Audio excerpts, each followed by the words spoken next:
So we're very lucky today to have Yuki Ota in the middle there, silver medalist at the London Olympics. I don't feel really qualified to introduce him myself because I don't know very much about fencing.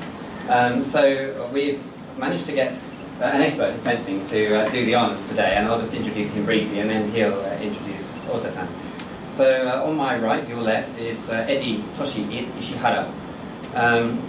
He actually advised the British Olympic fencing team on tactics in the run-up to the Olympics, but he was in a slightly difficult position, being half British and half Japanese. He was sort of advising both teams, and he had to make his choice at the end, and I think ended up more working for the Japanese team when we got to the Olympics themselves.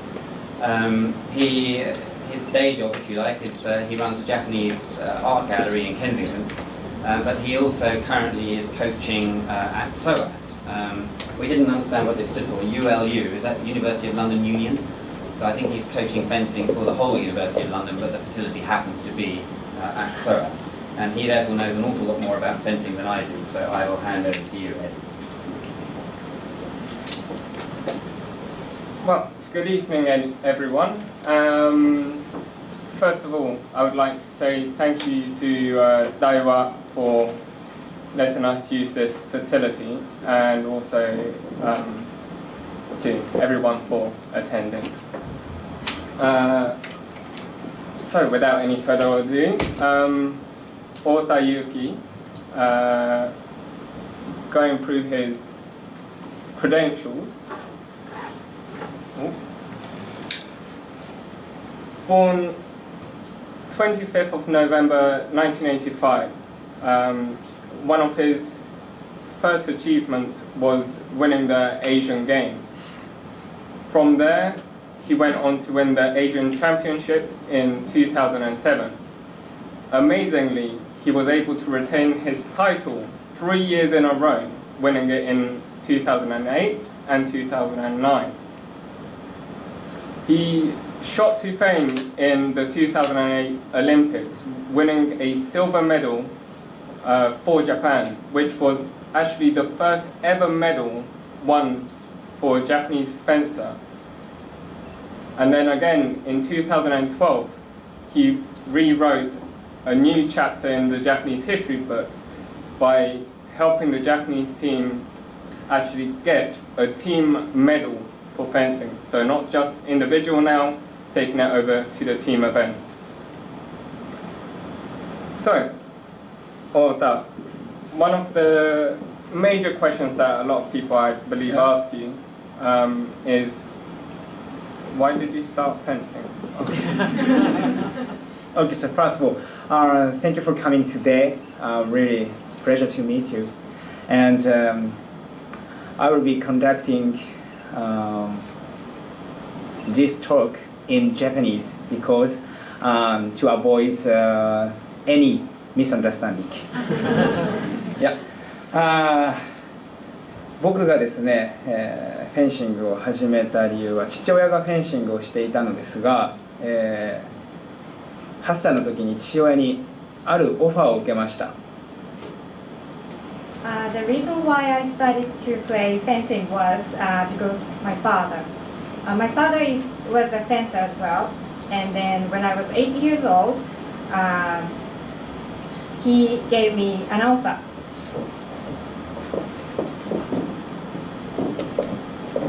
Video game.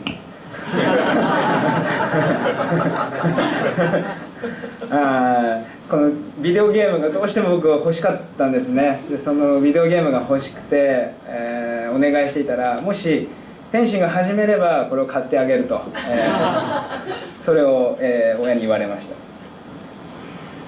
So obviously this is a video game, and I really wanted to have this one.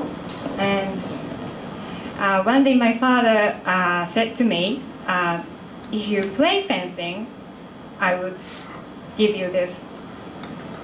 それがですね、最初に父親にフェンシングを始めさせられた時からある言葉を言われました。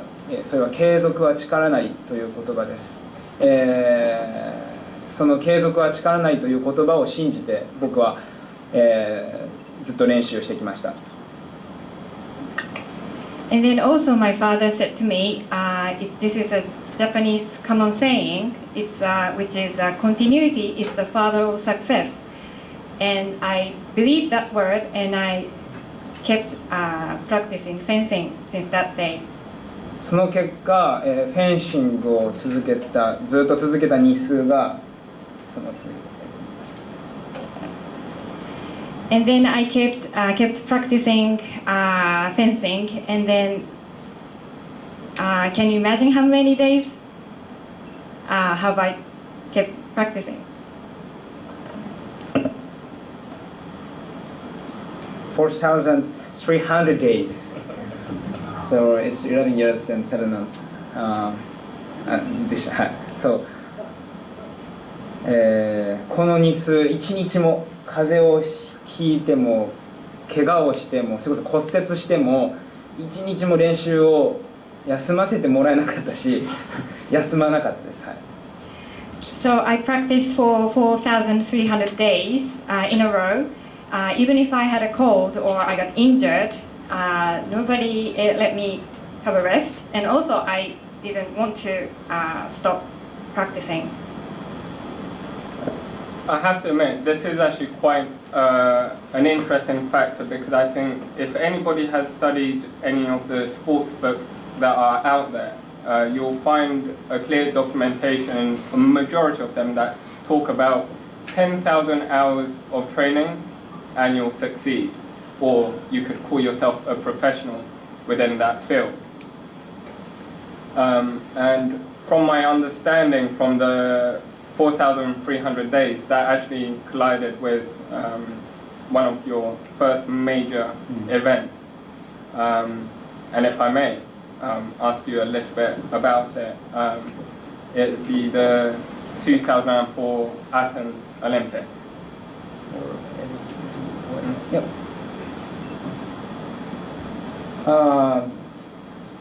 初めてオリンピック出たのはですね、2004年のアテネオリンピックになります。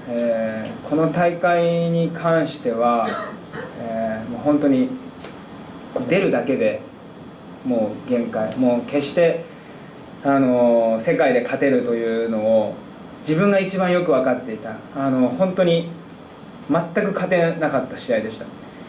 決勝戦の試合、決勝はですね、フランスのグイヤーっていう選手とサルバトレ・サンツォっていう選手だったんですけど、もう自分と彼らのそのレベルの差というのを一番痛感して、自分の無力さを知った18歳のオリンピックでした。In 2004, at the Athens Olympic Games, it was the first time for me to take part in the Olympic Games. And at that time, we are all exhausted from everything because it was the first time for us, and also it was really difficult to take part in the Olympic Games as a fencer. And I saw the final game, and we realized we had a huge gap compared to the other international fencers, such as the French fencers, Grilla or Salvatore. And so I was only 18 years old, so I was shocked in that to face that fact. この時に、アテネが終わってから、僕は少しこう調子を落とすんですね。その理由の一つとしては、オリンピックに出たかったという目標を達成したということがありました。口ではメダルと言えても実際にはなかなかそのメダルが日本人が取ることっていうのはイメージしづらかったので、そういった観点から見てもオリンピック出たということが一つのもう満足になってしまって、この後僕は長い時間、調子を落とすことになります。Before I took part in the Athens Olympic Games, I was just satisfied with taking part in the Olympic Games, and it's a kind of my goal. And after that, I fell into a kind of slump for a long time. So after the Athens, you were still going through your marathon of your 4,300 days of continuous fencing. what made you cut that short? Well, cut that short, put that to a stop. その理由としては、続けることが目的になってしまったんですね。試合で勝つことが目的にもかかわらず、その結果とか手段を目的にしてしまっている自分がいて、本当に強くなるための練習であったりとか、勝とうっていうそういう練習じゃなかったんですね。ただその続けてきた3000日4000日と続けてきた日を大事にしていて、そういったところで惰性で練習をしていた、ただすごくこう機械的に練習していた自分に、気がつきました。And I kept practicing for 4,300 days in a row, and gradually I started to lose passion, and then I just practiced without aim, and then also I couldn't motivate myself to play fencing anymore, and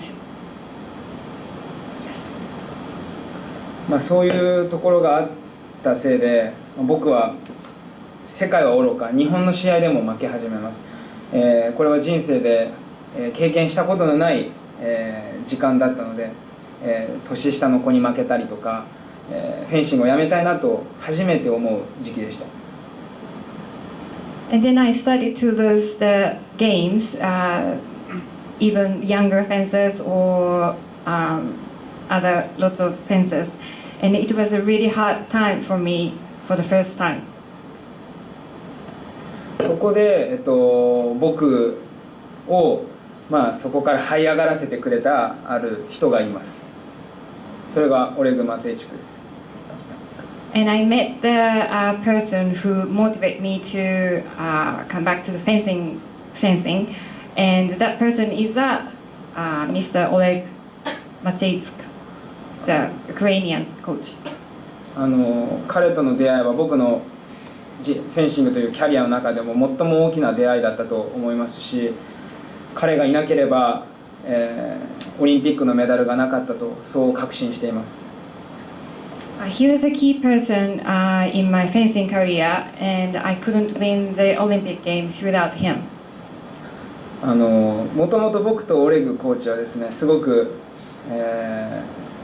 よく喧嘩をしていました。それはフェンシングだけにはとどまらず、私生活のところでもよく喧嘩をしていました。The Mr. Oleg and me and I didn't get along with each other at the training room or at the private place. We had argument quite a lot together. その中で彼と出会い、フェンシング、試合で勝つ、どのようにして試合で勝つかをすごく教わりました。どういうふうに試合に向かっていくのか、どういうふうにして戦うことか、戦うということ、本当にそのことがですね、僕にとっては、すごく大きかったです。He taught me a lot of things. It's not just how to practice, it's how to play fencing, how to fight, and how to prepare for the games. So it was a good opportunity for me to learn fencing from him. その中で日本フェンシング協会が500日合宿という、オリンピック前から500日間合宿を東京でしました。僕は京都に住んでいたんですけど、その時に東京に引っ越してきて、人生で初めて一人暮らしをして500日間、フェンシングだけの生活を、彼とそしてチームメイトと、過ごしました。And then Japanese Fencing Federation organized a 500-day training camp for us. And then I lived in Kyoto and I moved to Tokyo, and then I started to live by myself and with other members for the first time. その結果として、北京オリンピックでですね、こうやってメダルを日本人で初めて取ることができました。And as a result, we could get the medal for the first time in fencing world in Japan at the Beijing Olympic Games.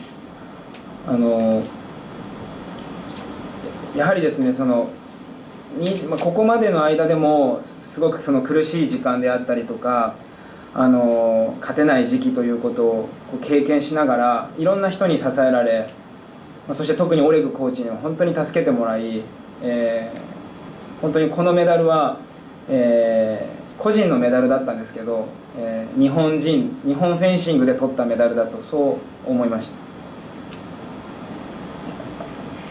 And I went through these hard times, but a lot of people supported us, and especially Mr. Oleg. And so this medal was received as an individual game, but this is for the all Japanese people. その後、北京が終わった後にですね、日本のフェンシングは一気に若返ります。After Beijing Olympic Games, the Japanese fencing team became much younger. Younger fencers were in the team. これが僕にとってまた苦しみの始まりでした。This is another my hard time just started. その理由としては、チームが若返ったことで、僕はキャプテンというポジションになり、また下のことを教えなくてはいけない、どういうふうにしてチームをマネージしていくかということを、すごく問われるようになりました。個人で勝つことは個人に集中していればいいんですけど、団体戦でメダルが取りたいというもう一つの目標に向かうためには、僕はすごく、頭を使いました。Because I was designated as a captain of the national team, so I had to concentrate on playing individual. Also, I need to bring the team together, and also I had to take care of the other members to win the team match. そのため僕がキャプテンになって心がけたのは、より結束力を高めるために旅行に行ったりとか、夜ご飯を一緒に食べたりとか、それこそ祇園祭り行ったりとか、もうたくさんいろんなことをしました。日本人の人には分かりやすい鬼ごっこしたりとかそういうことをして、お互いが何を考えているのかを表情が見れば分かるところまで、持っていきました。So to bring the team together, I organized other activities such as playing games, going out for dinner, or just a child play, and to get to know each other. So eventually we built a closer bond. そうやっていくことで、日本チームは結束力が高くなりました。ロンドンオリンピックの時に日本は世界ランキング7番でした。その日本チームがメダルを取るためには個人の力はもちろんなんですけど、チームとしてどう戦うかがすごく問われていたと思っています。At the London Olympic Games, our Japanese fencing team was the seventh place in the world ranking, and but the individual skill or ability is important, but I believe that teamwork is more important at that time.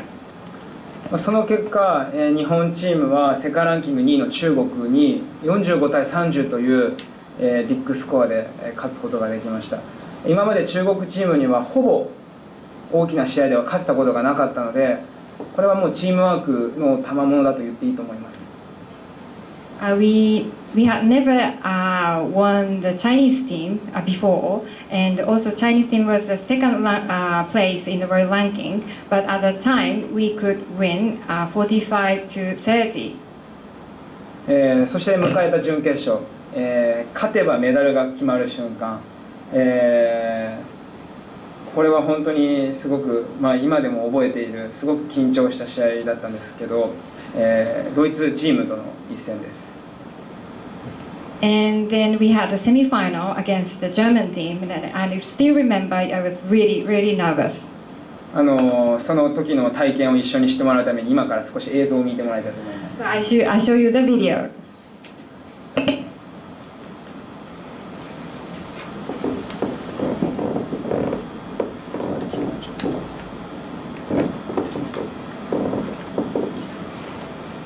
So that's a game level, 37 all. This is a tight battle. Great contest, and that looks like Ota's picked it one there. 5-7 he ルール has. がわからないのはなんとなくでお願いします。 5-7 is all. If you don't know the rules, here. On the but green please forgive me. of the South Arena here in Excel. Japan have picked up, no they haven't. It will go to Germany, 8-5. It really is got to be the closest possible contest. Look at that, 38 all. How can this contest end? It will be Japan, possibly. Oh, who is taking it? I think it was simultaneous, but let's have a look at it. This is a hugely controversial moment. And the rules of engagement are very, very important. They should follow them. I'm not certain about this, to be quite honest. Jopic is claiming it. Oh, what responsibility for Gianni and Soo-Sung-won. Big responsibility. 9-5, it means that Germany are back in the lead. This is extraordinary, 12 seconds. It's got to happen here for Ota. No. And was the attempt given? It has been. The counter, the parry and the riposte was given to Germany. They got 10-5 and they got a 2-point lead. Surely they can take it from here. No, that's first another point. 6 to Ota. What drama. 6 seconds left on the clock. 6 to Ota. He's got to get in quickly here. Ota again. And he makes one. No. 2 seconds. Surely he can't get back from here. Germany in the lead by 1. What he'll need is just one touche in 2 seconds. He'll have to dive in here. He'll have to dive in. He's so keen, he's been warned. Dive in here and they'll play off. He's done it! I cannot believe that! Oh my goodness, that is quite sensational from Yuki Ota. He comes up and levels the match with 1 second left. And that is the end of this particular contest. So it's 40 all. We'll go into a quick fire. Final touch. What an amazing fight back from Germany's Jopic, Peter Jopic. It really is incredible. Just listen to this. And even the referee cannot be heard. One will do it. 40-40. 1 point will do it in overtime, in extra time. 1 minute of extra time. And that, they're both claiming it. What is it? What is it? Jopic has claimed it, but in extra time, I'm not sure he's going to be given it. They will go to the camera and the video. He's looking up at the screen. They stand there. And again, they are looking hard. Checking it. And Jopic claiming he wants to get this silver medal round at least. Well,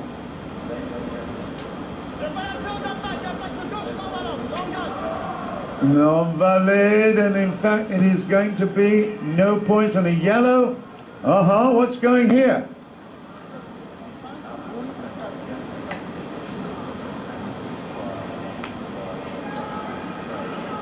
I think this is very important. What we've just heard from the stadium announcer is that the fighters cannot hear the instructions. It's 40 all. It's all to play for right here. One touch will do it.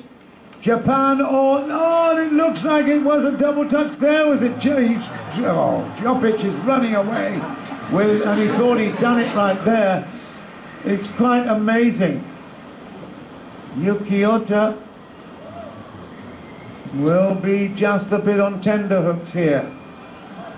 40 all, and it's a huge call as the overseeing referee checks it out, takes a look. Such an important call this. Japan 40, Germany 40, extra time in action. We played 9 bouts, this is the final one.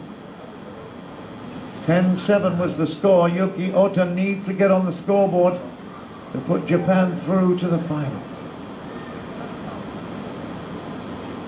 Oh, they are looking at it only in slow motion replay. Sometimes it's easier, particularly in foil, to see it in real time, but nail-biting stuff. The German coach, and it is a yellow card here.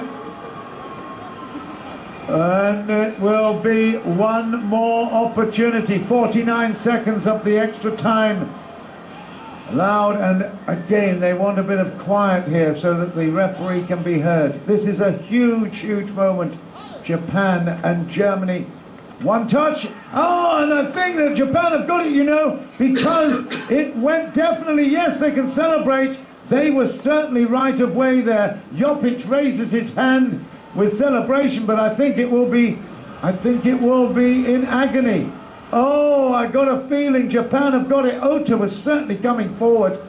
He was definitely in the forward position. Japan. Oh, and just listen to this. This is so intense. The gentlemen of the peace have just begun to lose their patience here. What is the verdict?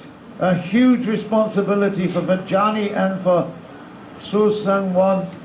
Su Sang-won on the left, of course. Yeah, there's no influence, but I got a feeling, you know, that it will be given to Japan. The place will erupt on the next decision. 47 seconds you can see on the clock. Extra time. What drama here inside the XL South Arena. Marvelous atmosphere, brilliant intensity. Japan want at least the silver. What more can you say except they've given everything? Well, the officials will be the center of attention and not the fighters right here at the end. Only on the celebration, maybe. Let's have a look at it. What's the decision? It's point Japan, and they have won it. Just look at this. Absolutely extraordinary. Japan 41-40 in extra time, and I believe that is a fair result given the state of that last attack by the Japanese. And Yuki Ota, who was the individual foil silver medalist in Beijing, has the chance here now to go for gold in the team event and the finals. It is a remarkable semi-final, and Ota will celebrate. Germany will lick their wounds. It was a dramatic semi-final. 41-40 in extra time. Japan go through to the gold medal final.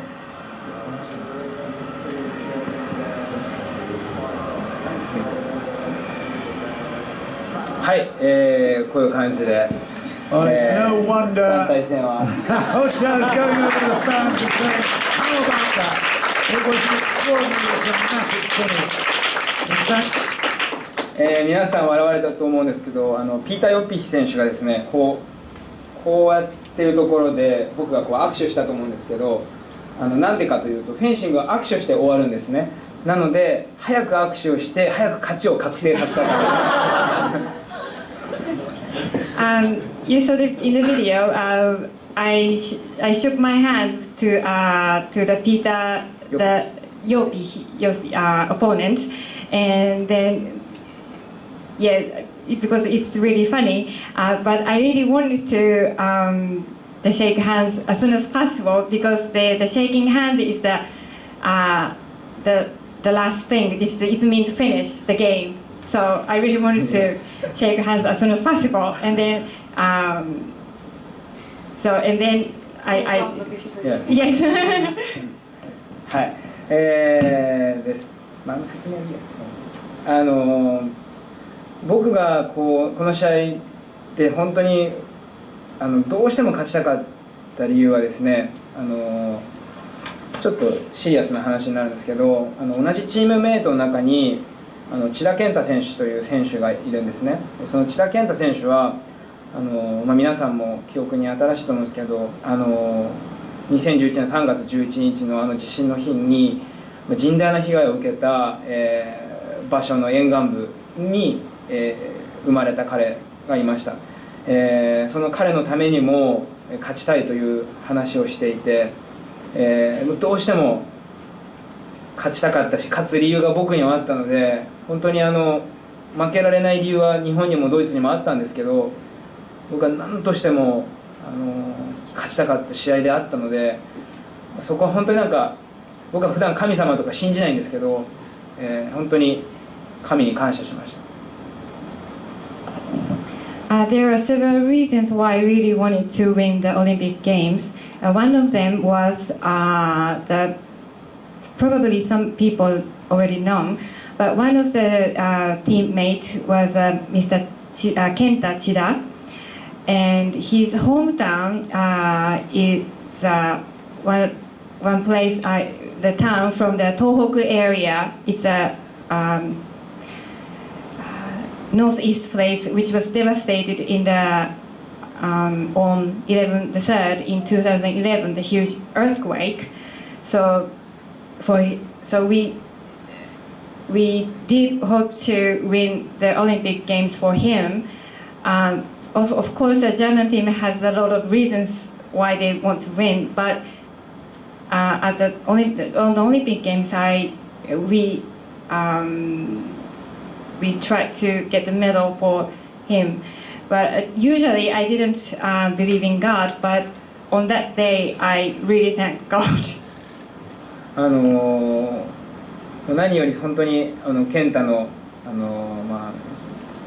ために頑張りたいと思った団体戦だったので、同じ年に生まれた、ずっと一緒にやってきた彼にメダルを渡すことができたことは僕にとっては何よりその誇りになるものだと思っています。So Mr. Kenta Chida is as old as myself, and I really wanted to get the medal for him, and I was so glad to get the medal for him, and then I'm also proud of it. そんな中ですね、決勝戦では敗れてしまったのですが、日本に帰ってきた後、僕たちは本当に、たくさんの人から祝福を受けました。At the final game, we lost the game, but after we went back to Japan, we were welcomed by a lot of people. その中の一つ印象的だったのが、銀座で、50万人の人が、集まったパレードでした。あの日は炎天下ですごく暑いにもかかわらず50万人の人が来たということはすごく、驚きでした。And there was a welcome parade at the Ginza. It's a famous shopping town in Tokyo, and it was a really hot sunny day, but 50,000 people were there for us. そんな中で、現在僕はですね、オリンピックの招致、2020年東京オリンピックの招致チームとして、活動しています。Currently, I was working on the 2020 Olympic bid as an ambassador now. 皆さんにも東京オリンピックを応援してもらいたいなというふうに思っていますし、それと同時に今ですね、スーパーフェンシングという子どもたちにフェンシングを教えるという、ことも日本でやっています。フェンシングの楽しさを伝えて、もっと先にあるそのスポーツの価値というものを、日本の方そして世界中の人たちに、伝えていきたいなと思っています。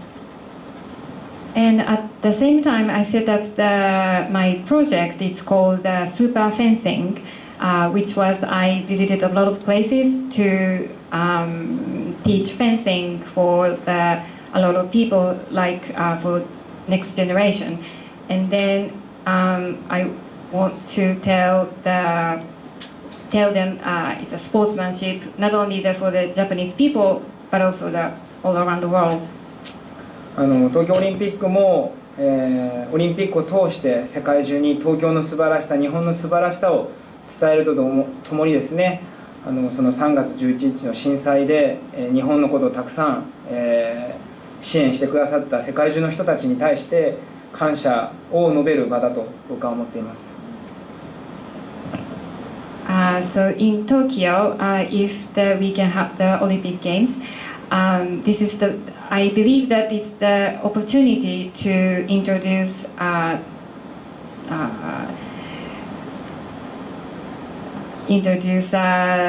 good part of the Japan to the people, and also the people who supported and helped at the earthquake, devastated places at Niigata, Tohoku earthquake in 2011. ですね、本当にこうやって今日皆さんと会えたことを本当に嬉しく思いますし、この後まだ時間あるので、ゆっくり話せたらいいなと思っています。It was a great pleasure for me to meet you today, and I look forward to talking to you after this talk. Thank you very much.